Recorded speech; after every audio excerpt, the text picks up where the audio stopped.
Welcome to Biz Help for You with host Candy Messer. Entrepreneurs like to focus on the big picture, like profitability, success, and a smooth running organization. There always seems to be those little things like taxes, employee compensation, laws, regulations, and more. Now, you can get the answers you need in one place. Join us today as we break it all down for you. Now, here is your host, Candy Messer. Hello and welcome to Biz Help for You with Candy Messer. Thank you for joining us today. I hope you found the information on last week's show, Cohesion Culture, informative. If you are unable to join us and would like to listen to the show, links can be found on our YouTube and Facebook pages, as well as on multiple favorite podcast platforms. If you'd like to receive notifications on when our podcasts have been uploaded, please like and subscribe. If there are topics you'd find beneficial or questions you have, please feel free to reach out to me at media@abandp.com. Now, let's learn a little bit about our guest today. For 25 years, Dan Edds had been a practicing management consultant working primarily with state and local government, healthcare, K-12 education, higher education, and nonprofits. He's the author of two books. The first, Transformation Management, and his most recent book, Leveraging the Genetics of Leadership, Cracking the Code of Sustainable Team Performance. His latest book looks at how elite organizations approach the practice of leadership. The results are organizations that drive unparalleled customer value, daily innovation, and unmatched levels of employee engagement. So, Dan, welcome to the show. Great, Candy. Thanks to be with you. Sure. And we did have you as a guest a few weeks ago, but for anyone who didn't hear that episode, I would love for you just to give a little bit more of your own background and how you got involved in your career, and then we'll start on the topic. Sure. Well, I don't know anybody that starts out a career, going to school to get a degree in management consulting, but I actually had finished my MBA, and it was a downturn in the economy. And I couldn't buy a job, let alone an interview. And a friend of mine called me one day, and he was the business manager of a large school district. And he said, I have this problem. I have this organization. I don't know what to do with it. Can you come up and help me? So I said, sure. And I wasn't sure I didn't know why he wanted to see me. I didn't know if he was going to offer me a job or what he was going to do. And I realized about halfway into an hour-long conversation that he really wanted a consultant to come in and help him with this one particular organization. And I thought, well, there's not much here. So I gave him a price that I thought was twice what he'd be willing to pay, and he paid it. So that's how it got started. It's always wonderful when things kind of happen, even if you don't intend to be a business owner. That was my case too. I didn't actually intend to be a business owner, and things kind of happen. But when you see things kind of happen and oh, this is where I'm supposed to be. Right. Yep.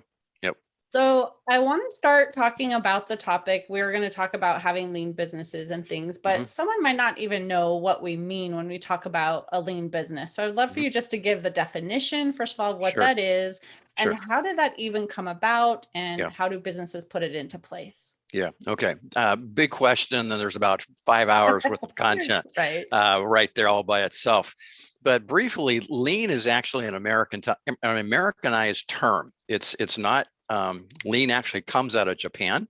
It is it's the production system that really created the Toyota Motor Corporation.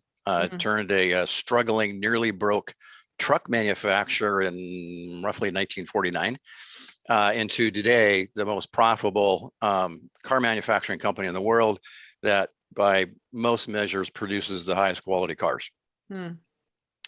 And it's been morphed, and it's evolved. And as it came over here to the States, somebody got the brilliant idea, well, it's really about lean and making everything lean. And so the name kind of stuck.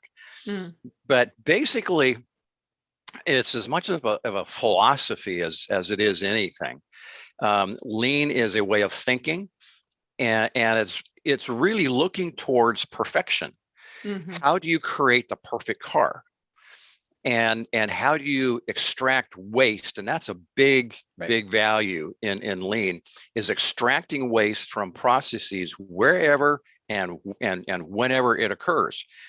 Because the idea is that if you can extract waste out of a process, and it doesn't matter if it's a direct process, let's say if you're manufacturing cars, or a support process, anytime you can extract waste out of that process, you can take that additional value that you've just created, and now you have a lot of options of what to do with it.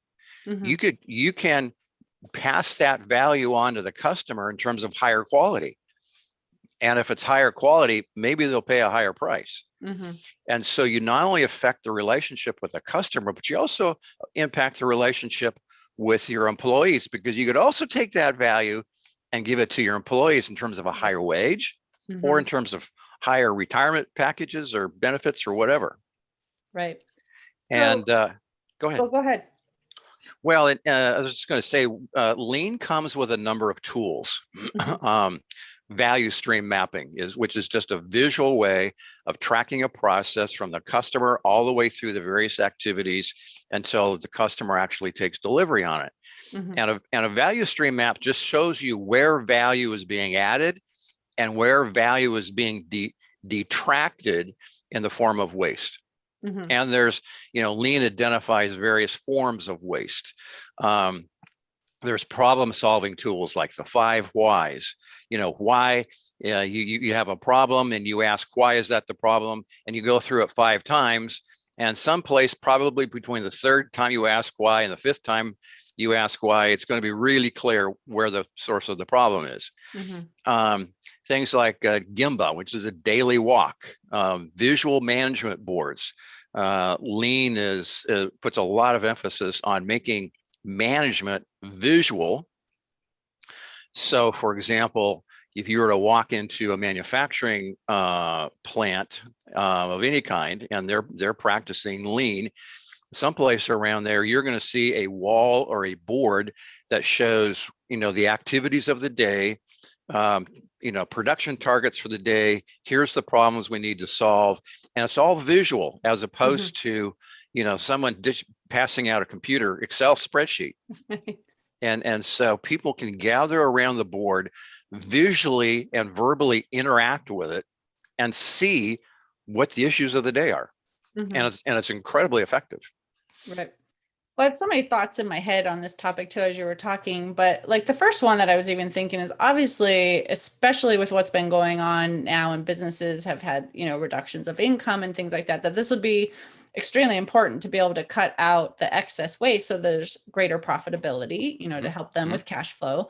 And along with that, then no one really wants to have a business that isn't efficient. So I guess the first question in this area would be, how does someone even necessarily start looking at things if it's not glaring them? Like, some people might know, yes, we are inefficient in this area, but if they're not really sure even where do the inefficiencies lie, like how would they even begin the process of determining where that, excess is? Yeah. Well, I've done a number of lean engagements, and usually they say, we want you to come in and work with a team. And it's usually that group over there, and help them with their processes. And we're kind of interested in this thing called lean. Can you do that? Yes, I could do that. Okay, lean, take them through a lean workshop. And those are always fun. There's always a lot of excitement when we get done with them. But the real answer to your question is, if you want to know where the inefficiencies are, ask your employees. They will they know exactly where the inefficiencies are. And don't ask mid-level managers. Well, you might ask mid-level managers, but ask the rank and file. If you're on the manufacturing company, ask the people doing the manufacturing and the assembly. They know exactly where it is. Right. And if you're in a service organization like a hospital, ask the nurses, ask the med techs, ask the receptionist, ask the smaller clinic administrators. They will tell you exactly where the inefficiencies are. And they may even look at you with a small bit of ridicule, because they'll probably say something like, we've been telling you this for the last 10 years, but you're not listening. Right. Well, and that's one of the other things I was thinking as you were talking would be, it sounds like going to the employees would be a good idea, but yet maybe we're not sure how to implement it. So are you suggesting still that it would be a good idea to bring in a professional that, is really experienced in identifying those things, and then they meet with the employees and have that conversation? Or should a business owner maybe just start the process by talking to employees? Like, what would be that first step? Well, I think the first step is really just to get some general education about what lean is all about. And I Mhm, would say start with the CEO all the way down to the janitor, mhm. Um, and education around lean is I mean it's all over. You go to the local community college and get it. There's lots of books on it. Um, but the interesting thing about lean is that there's some research that suggests that 80 to 90% of all lean initiatives fail to do anything at all. Mm, wow. And from my own experience, I'd say that's probably not too far. Now I'd have to look at Mm, the lean initiatives that I've done. And I look back and well, probably at least half of them did really well. But there was at least half of them that came back 3 months later, nothing's changed. hmm, And the reason for that, I think, has nothing to do with lean, has nothing to do with the tools and the principles of lean. It has everything to do with leadership and management. mm, Um, there's lots of books written about the Toyota production system. There's a lot of people that talk about it. There is any number of case studies that's about Toyota and the Toyota production system. Invariably, the emphasis is on the tools and the techniques of lean, which mhm, are powerful. I don't want to discount that at all. But what is largely ignored is something called the Toyota management system. mm, And that's what drives it. That's what makes it work. Let me give you, I think, a humorous but really challenging story. okay. So one of the organizations that I referenced in my book, the latest book, is a um, hospital of almost 10,000 employees today. Mm, And they have been ranked in the last 8 or 9 years consistently every year as one of the safest hospitals in the country. Some have speculated they're one of the safest hospitals in the world, which doesn't sound like a big deal. You just sort of mm, naturally think that a hospital is a safe place. The reality is avoidable accidents in hospitals is, depending upon how you're doing the counting, the third or fourth leading cause of death in America. wow. So hospital safety is a big deal. Mhm, This hospital was the first the first hospital system to adopt the Toyota production system as the way they're going to deliver care. And they teach lean, they teach their production system all over the world. mm, But what I think is maybe an error they don't make as big a deal about is the management system that goes with it. So in their early experience with lean, they tell a funny story. They were in Japan. I think they're at a Hitachi plant, and uh, they were getting some education in lean, and they were watching a manufacturing production going on. And there was a group of these learners, and they were being there was a trainer or a sensei that was talking to them, mm, and he would occasionally say, "You could stay on one side of this white line or the other side of the white line, but don't stand on the line." And no one could really figure out what the big deal was about a white line. And finally, he said, "That is a safety," and it was two lines. Those are safety lines, and and okay, it's their safety lines, no big deal. And he kept telling them, "Do not stand on the line." And finally, someone said, "Okay, what's the big deal about the white lines?" And he said, "Those are safety lines, and every night, the night manager, the person who's running the plant at night, comes out and he cleans those lines to make sure they're nice and clean and white. for the safety of the employees. Now get that. The manager cleans those lines out of respect for the need of safety for the employees. How many managers in the United States of America or in any Western corporation is going to go out and personally clean white line, get on their hands and knees, clean those white lines? Not too many. Not too many. And so they pushed him a little bit further, and he said, finally, the last reason not to stand on the white line is out of respect for the person who had to paint the white line. So that idea of respect permeates and really has to permeate a lean culture. And it starts with the CEO respecting the intrinsic value, passion, intelligence, experience of the employees. Can't be just some kind of out there value.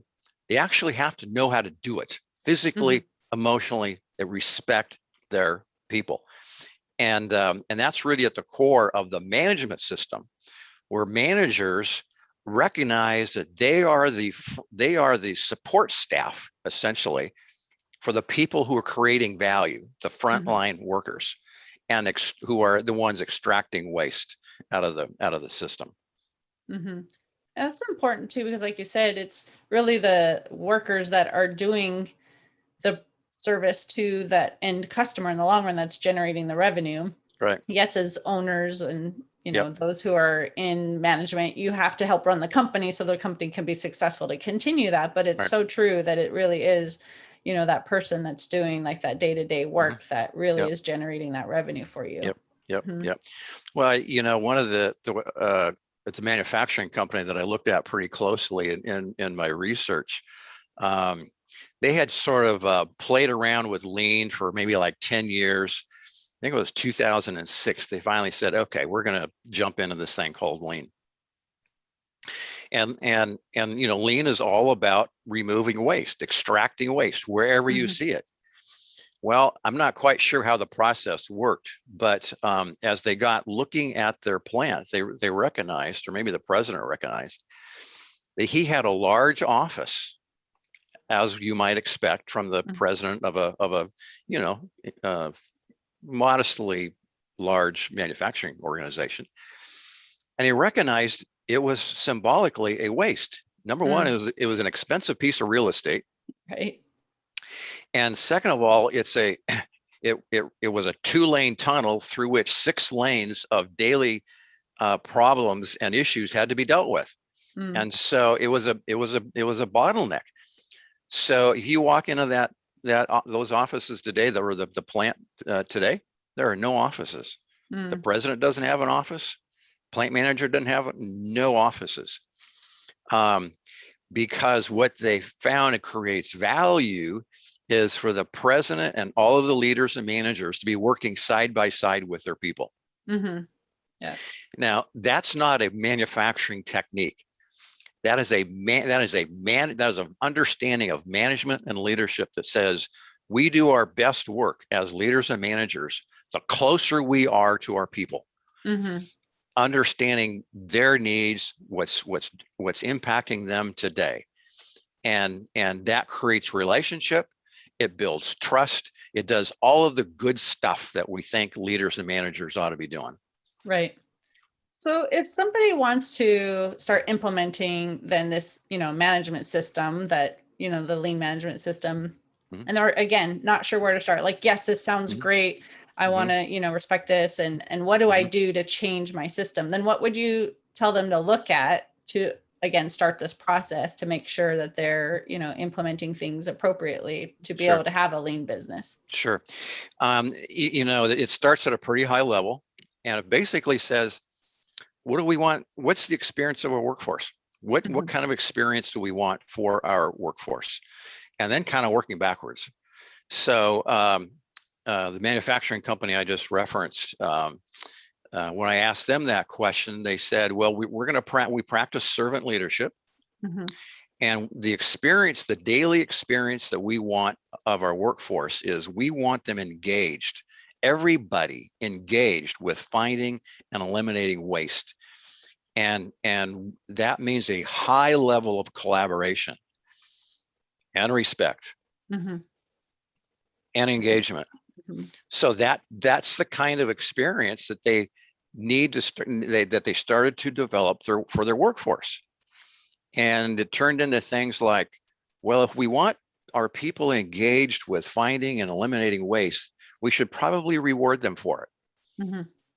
And okay, so, well, how do we do that? Well, anytime someone comes up on their own a way of eliminating waste, improving a system, improving a process, we're going to give them PTO, paid time off. Mhm. And oh, well, we want everybody to be involved with Kaizen, finding waste. So let's make the process that we have for finding and eliminating waste really just build it into the DNA of how we operate. So they provide PTO, paid time off, for anybody doing a Kaizen, whether it's for the company or not. Mhm. So, I heard stories of, someone getting a PTO because they did a Kaizen on a sailboat. Mm. And seems like I may have referenced this the last time we talked, but Mhm. one of the leaders told me that he had thought he was going to do his very pregnant wife a favor by reorganizing her kitchen pantry. And he did a Kaizen, a formal Kaizen, how to improve the kitchen pantry. And he got his PTO. Didn't get a happy wife though. Yes. So you really have to think about building it right into your culture, starting with Mhm. what's the experience of the workforce, and respecting them as the frontline warrior, if you will, in the war against waste. Right. So having that kind of the culture of wanting everyone to feel that they can make those improvements in the business is really imperative to really having a successful lean business, it sounds Yep. like. Absolutely. Mhm. Can't, and that's one of the reasons why a lot of them fail, is because there's not that reality, there's not that understanding that you have to build it into the culture. Too Mhm. many times a CEO will read a book on lean. Oh, let's do lean. So calls in the chief operating officer. We want to do lean. Okay. Chief operating officer reads the book. Okay, let's do lean. Passes it on to somebody else, and they think it's like a technique, Mhm. or it's a kind of a cute little way of getting people to look at their activities and their processes. But too many times the executive leadership says, well, I don't have to do that. Mhm.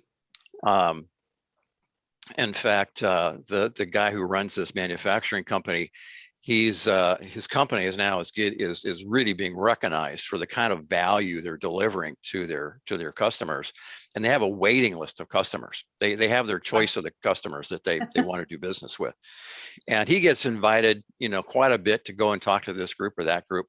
And in my conversation with him, he told me uh, uh, an all too prevalent story, and I could totally relate to it. He said he had just been talking with a large finance organization, and he said, I have a series of questions I always ask. The first one of which is, um, how many hours on average do your workers work? And he said, someplace between 40 and 60 hours. Mm. Okay. How much of that time is actually has value, creates value for the customer? And he said the response was typical, about 50%. Mhm. And so his reaction was, so in other words, you're asking people, your employees, to voluntarily give up time from their family and friends so that you can flush it down a toilet in Mm. work that doesn't have any value to your customers. Mm. And he says, I sort of let that set in a little bit. And then he said, I asked him, and the language gets a little colorful. He says, do you give a shit? Mm. And the reality is they didn't. Mm. And that is the all too prevalent reaction and reality with too many senior leaders is we're doing fine. Why do we have to care? Right. And you do need to care. And that's actually one of the things that got me writing this last book, is I finally got tired of talking with the rank and file people, realizing they were begging to work for a company what they could be proud about. Right. They were begging to work for an organization that they can take pride in, that they could tell their friends, I work for this company, and take pride in the value, the products that they're and services that they're delivering to their customers. Mm-hmm. And too often, senior leaders don't really care about that daily work experience of their employees. Mm-hmm.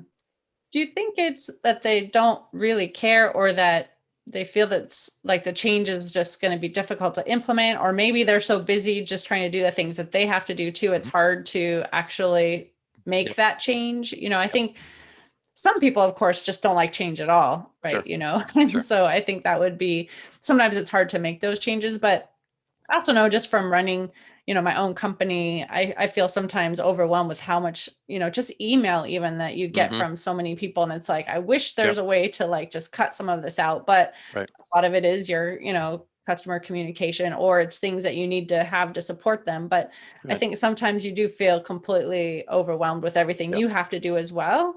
So I'm just wondering, like, where is it in there that, obviously there are business owners and, corporate, executives that sometimes just don't care too. But I guess I'm wondering, where in the typical is it that you really still want to make the change, but it's hard because of timing issues, or where do you begin? I guess, what do you think about that? Yeah, well, it's really all the above. But I think about in my experience working with for and with organizations, there's always going to be problems. It's the reality of organizational life. There's going to be organizational issues and problems you have to deal with. The thing about the lean, though, is you have to, it's really start someplace and say, we have this continual problem that comes back and bites us every month, every quarter, every year. Why don't we start there and figure out how to deal with it? And so it's looking at the root of the problem and finding solutions that work. And so you've just now extracted one problem out of your daily work that you have to deal with. And so go on to the next one, and go on to the next one. And eventually you realize, and I've heard this from any number of organizations, that say, when we started actively looking at the problems and starting to figure out how to solve problems rather than react to problems all the time, we just freed up enormous amounts of time for us to start thinking about values and culture and the employee experience and engaging with employees. And because we're looking at our employees as a creative source for ideas and giving and empowering them to deal with the problems that they run into every day, in designing new processes, changing their processes, working collaboratively together, we have a higher levels of engagement. We're putting more brain power on problems than if it was just the CEO or the COO or the CFO. And that really is, I think, one of the values of lean, is you're just putting more eyes, more brain power on the daily problems that come around and that we face. Right.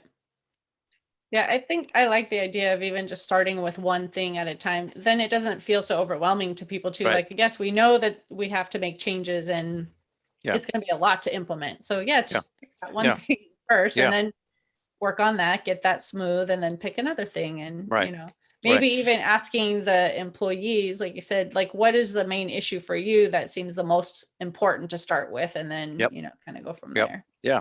So. That would be a great place to start. If you've got if you have 100 people on a team, or a couple hundred people, ask them, what's the biggest issue that you face? they'll tell you if you ask. Mhm. And then start there. Start with do one thing, Mhm. and that will lead to another thing. One of the I don't mention him in the book, but a guy that I know, early 2000s, he was promoted in a sense to a state job where he was the director of a transportation agency. Hmm. And like a week after he took the job, he found out that the governor was going to veto any legislation that gave him any money. Hmm. The state director, the state the person who's over transportation, the legislature, told him, "I'm going to veto any money for you at all. I would like to see you, go away and not exist." And then he also realized within a week that this was a funding agency. They had actually promised funding to the tune of twice what they're actually money they actually had to Oh, distribute. wow. And so he was between a rock and a hard place. And the first thing he did was he got his people together and said, "Okay, what's the big issues here?" Mhm. And they started on one problem. They got that solved. Then they started on the second one, then the third one, and within 4 or 5 years, and there's all kinds of stories about it, but within 4 or 5 years, the legislature was throwing money at him Hmm. because he had created such a value-driven organization, so much respect for within the constituents and their customers, that legislatures were giving him all the money they could because they trusted him with it. Hmm.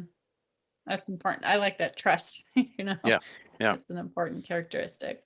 yeah. So again, here we are. There's, let's say, the small entrepreneur, maybe they're the only owner, and maybe they Mhm, have, a few employees, maybe they have a lot of employees, but they're like, yes, this sounds great. I want to start implementing this. I think it will help, especially now in, the mhm, type of situation we're dealing with. So mhm.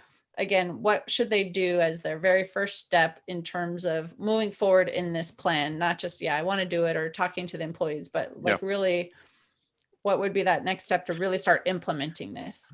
Well, the first thing obviously is get some education. Mhm. Don't just jump into it willy-nilly. Get some education. There's lots of books about it. Probably one of the most common books is, I've got it on my desk, it's called Lean Thinking, and it's really about the Toyota production system. Mhm. Um, but just get some basic education about it. The second thing is, I think you gather your employees, and Mhm. and you need to give them some training. And actually, that's one of the values, the core values of Lean, is training. You train everybody. Mhm. And maybe you have someone come in to provide some basic training. I've done that training. It's actually a lot of fun because it's highly interactive. It's very engaging. I, in fact, I was doing one of these trainings, and I was demonstrating to 4 or 5 different teams how to do a gimbal walk, which is you just walk out on the plant floor and see what's going on. Mhm. And so we just had walked out there, and I said, "What do you see?" And there was like 7 or 8 people there. I said, "What do you see?" And someone noticed that there was a um, home-built ladder, 2 2x4s with rungs in between, that had been nailed vertically to a wall. And they said, and then the bottom 2 rungs of the ladder were broken. Oh. And someone said, that doesn't look very safe. And someone else said, well, yeah, once a month, the electricians have to climb up on the roof of this platform by this ladder. Mhm. And they realized it's very unsafe. So one of the first things that changed in this corporation due to this lean training was, you actually got a safe ladder. And Mm. they put guardrails around this platform where these electricians had to deal with all the electrical panels. But get some training, and then and train everybody, and then it really, it evolves. What kind of experience we want to give to our workforce, and asking them, engaging them. Where are we at? What are the problems that we need to deal with? And probably one of the simplest things to do is, why don't you put together a team, a workforce team of frontline workers, to solve that problem. Mhm. Keep the managers away. And give, create a team, 4, 5, 6, 8, 10 people. Here's the problem. We're going to give you, 15 minutes a day for the next week. Find the solutions. They will find the solutions. One of the, I think, great stories of a hospital that I've worked with, they put together one of these teams. There were no managers involved with the team. They were frontline workers from a number of different departments within the hospital, and their job, their mission was to find all of the opportunities they could to make the hospital and the clinics safer. And so one of the first things they did, they just walked the halls of the hospital. They walked through all of the clinics, just walking to observe, simply to observe what they saw. And what they found was 110 different area rugs that had been curled up, and when created opportunity for someone to walk in, hit that area rug, trip on a curled up piece of it, and fall down. And they actually said those needed to be changed. And so the hospital said, you're absolutely right. And they changed them. What do you think that did to their level of engagement? It skyrocketed. Valued, right? Yeah, they were hiring a kite. I mean, I met I knew one of the people on this team. I saw her in the hallway one day, and she was so excited. She said, you can't believe what we've done. We've eliminated 100 places for people to fall. And within a year, there was a few other things that were involved, but within a year, the number of days taken off because of accidents and avoidable accidents, and days taken off by staff because they were hurt on the job, dropped by 2/3. Wow. Within a year. And they did some other things as well, but I thought that was just a great example of what happens when you get a group of people together. You empower them. You say, find every opportunity for someone to fall, and figure out solutions. Right. You just created a better experience of safety for your patients, but you also just totally engaged 10 people who are now excited because they're able to contribute, and they loved it. And so I think putting together a team like that would be one of the first things I would do. And I think too, with the understanding that, it might cost you a little bit more up front too, right? Because you've got work that still has to be done, but now you're giving them time off to talk about this or whatever. So, in the long run, you're probably investing more time or resources, but in the long run, right, it's going to have that return on investment, right? Oh, yeah. And my guess is that, there's going to be a short-term cost, but there's going to be a massive long-term value. Right. Exactly. And that's, I think, one of the things why I wanted to have this topic too, was just to really discuss what this really means and how to start implementing it. Because again, I don't think any business owner or, corporate management wants to have inefficiencies or waste in the business, but sometimes they just don't see it or don't know how to correct it. So I thought this would be a great topic. So I know we're getting short on time for the actual podcast episode, but I would love for you to mention to our listeners too, if you have a special offer that you would want to share that they could reach out to you for. Sure. Actually on my website, I've got 3 special reports. And one of them deals specifically with servant leadership, and how to implement a culture and a system of servant leadership. Now, lean does not require servant leadership.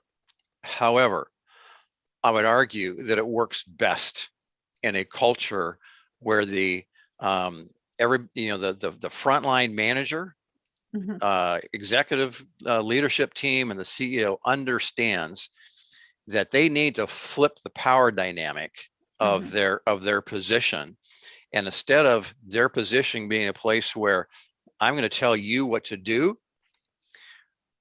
that needs to be flipped, and so that the rank and file says this is what we need, and then the managers and the leaders are really the support staff for the Right. frontline staff in the battle to find and eliminate waste. Mhm. And they Yep. then get that report by going to my website, danieledds.com/resources, and just got to fill out the form and it'll download. Perfect. I do want to also mention to anyone, if you are listening and you didn't actually hear the previous episode that we had that was on servant leadership that you just referenced as well, you can find that also posted on, especially our YouTube page. We have a playlist of all of the podcasts. You can easily find that. I believe, if I'm remembering off the top of my head, June 1st was the episode date of the servant leadership. But you can also find it, on Spotify, iHeartRadio, a lot of those too. But definitely, I'd encourage you to go back and listen to that topic as well. It was a very interesting topic. But you gave a website too for how people can listen or connect with you. But how can they also find you if they need to call you or find you on social media? Sure. Social media, LinkedIn. I'm all over LinkedIn, Mhm. and would love to talk to anybody. My personal cell number is 425-269-8854. And I dearly love it when people call and just say, I heard you talk about this. Can we chat about it more? Or set up a Zoom call. And I'm actually doing one of those tomorrow morning at 6 a.m. with someone in India. Oh, So wow. in this day and age, we can chat from any place in Mhm. the world through Zoom, and it's great fun. And it's a great way to spend a half hour, 45 minutes, or an hour. I learned a ton from those calls, and hopefully I'm able to provide some initial direction on how to get started. Perfect. Well, thank you for sharing that information, how they can reach out to you too. And hopefully they'll look at your website too for those resources, 'cause it sounds like you've got some great things there. Mhm. So I just appreciate your being a guest on my show again, and talking about this. We had servant leadership and now we're talking about, having this lean business. So thank you so much. Thank you, Candy. It's great to be with you. And I do want to thank the listeners also for tuning in. I hope you found this topic interesting and that it answered some questions about running a lean business. If you have any additional questions, be sure to reach out to Dan at either the phone number or the website that he gave. Or, of course, you can send us a message at media@abandp.com. And would you please share our show information with those you know? I'd greatly appreciate your support. I hope you can join us next week for the 5 essentials for a magnetic LinkedIn profile. And please remember, you can connect with us on Twitter, Facebook, and LinkedIn. And my website is abandp.com. You can find the podcast posted on multiple podcast platforms as well, as including iHeartRadio and Spotify. Until next time, have a great week. Thank you for listening to This Help for You. Please join your host, Candy Messer, again next Tuesday. Have a terrific week.